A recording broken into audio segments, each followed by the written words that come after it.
مساء الورد والياسمين عليكم يا حبايبي، عاملين ايه؟ يا رب تكونوا بخير. النهارده هنعمل احلى كيكه.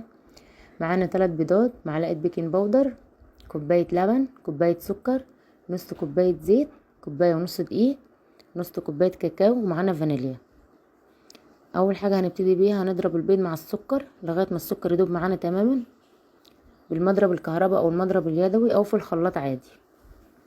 نضربه بالشكل ده.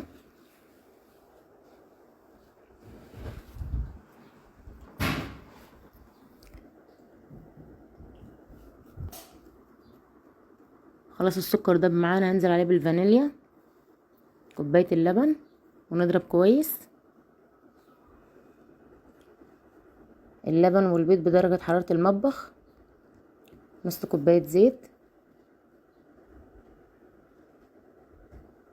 كده الخليط جاهز معانا. هنبتدي ننخل الدقيق زي ما انتوا عارفين. طبعا انا بحب انخل الدقيق في الكيكة او المعجنات، والكاكاو برضه هننخله عشان التكتلات مع البيكنج باودر. دخلنا الدقيق بالشكل ده، كوباية ونص دقيق بس. نقلب كويس. بيكنج باودر معلقة كبيرة، نص كوباية كاكاو. بجد الكيكة دي جميلة جدا والاولاد هيحبوها ما شاء الله. ما قعدتش عندنا بألف هنا وشفا اللي كل. انا مشغله الفرن على درجه حراره 180 في الرف اللي في النص من 30 ل 35 دقيقه طبعا، وبنختبرها بعد نص ساعه.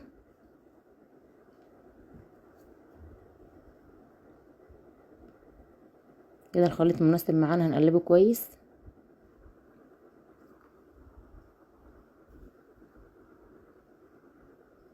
اذكروا الله وصلوا على الرسول، اللهم صل وسلم وبارك عليك يا رسول الله. معايا صينيه دهنتها كده بالزيت، دهنه خفيفه بالفرشه. هننزل بالخليط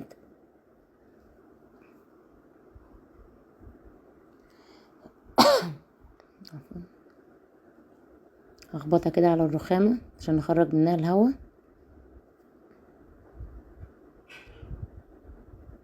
ما شاء الله استوت معانا وجميله جدا. هنجيب سكينه او اي حاجه، هنعمل كده فتحات صغيره عشان لسه هنعمل لها صوص وهنسقيها باللبن تشرب معانا كويس.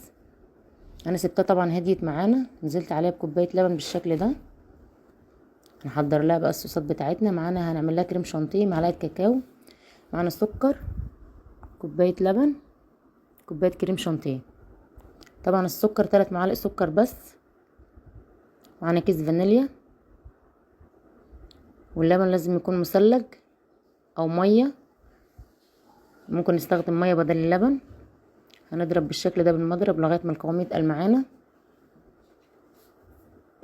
طبعا لو متوفر شوكولاته بنحط شوكولاته، لو مش متوفر معلقه كاكاو عادي.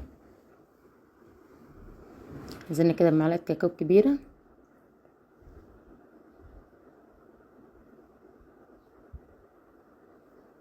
كيس فانيليا، هنضرب بالمضرب لغايه ما يتقل معانا. كده خلصنا الكريمه. هنحط اول طبقه من الكريمه، هنوزعها كويس. لسه هنعمل لها صوص الشوكولاته.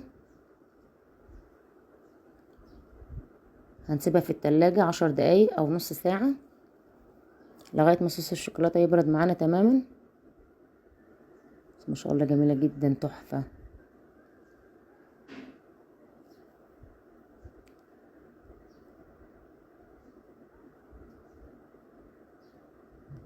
هنبتدي نعمل صوص الشوكولاته. معانا نص كوبايه سكر، نص كوبايه كاكاو، نص كوبايه لبن، نص كوبايه زيت. من كل حاجه نص كوبايه. الكاكاو اللي انا بستخدمه كاكاو خام، بيبقى جميل جدا. هنقلب كويس على البارد.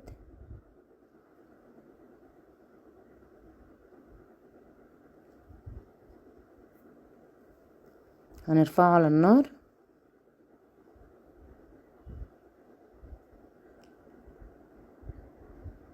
انا حطاه على نار متوسطه، مش بنعلي النار عشان ما يتحرقش مننا ويمرر، لغايه ما قوامه يتقل معانا.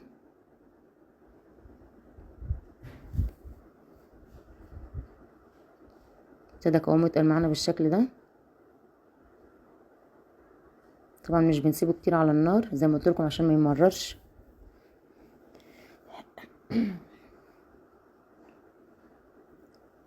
انا مهديه النار عليه خلاص كده وخلص معانا. هنسيبه يهدى تماما. ده القوام المناسب ما شاء الله، جميله جدا، احلى شوكولاته عملناها. مش بنحطه هو سخن خالص عشان الكريم شانتيه ما يسيحش مننا لغايه ما الشوكولاته خالص تهدى.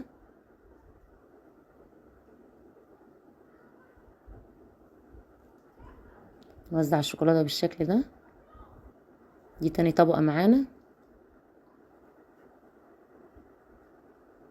اتمنى تجربوها تعجبكم.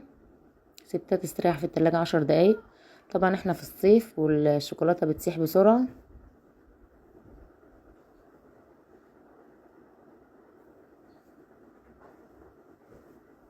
لو هنعملها من بالليل او تاني يوم نقدمها بتبقى جميله جدا، بس طبعا الاولاد مستعجلين. عايزه اقول لكم طعمها تحفه بجد.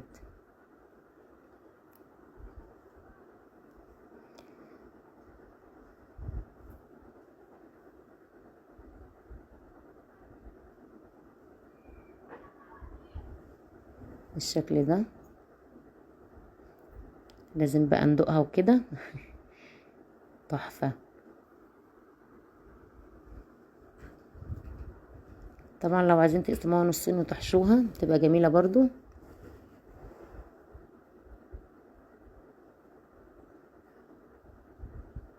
كده خلصت معانا احلى كيكه. اتمنى تجربوها. حبيبي متنسوش اللايك والاشتراك في القناه. دمتم في امان الله، والسلام عليكم ورحمه الله وبركاته.